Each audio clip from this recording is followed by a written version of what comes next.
Diqqat, ushbu haftada yana sovuq havo massalari kirib kelmoqda. Assalomu alaykum aziz tomoshabin, ushbu xabar boshqalarga ham yetib borishligi uchun video ostiga bir dona like bosib, kanalimizga obuna bo'lib qo'ying.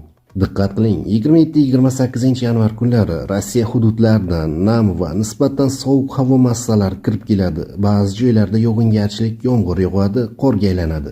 29-30 yanvar kunlari esa havo massalari sharqqa tomon siljiydi.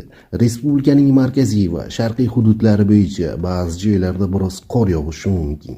Ushbu kunlarda harorat asta-sekin kechalari 2-5 daraja sovuqqacha, kunduz kunlari esa 3 daraja sovuq, 2 daraja iliqqacha, shimolda kechalari 8-13 daraja sovuqqacha, kunduz kunlari 3-8 daraja sovuqqacha pasayadi. Ba'zi joylarga tuman tushishi mumkin. Tog'li hududlarda qor ko'chish xavfi bor. Poytaxtimizda ertaga kechga tomon yomg'ir yog'ishi mumkin. 28-29 yanvarda vaqti bilan yomg'ir yog'ib, qorga aylanadi.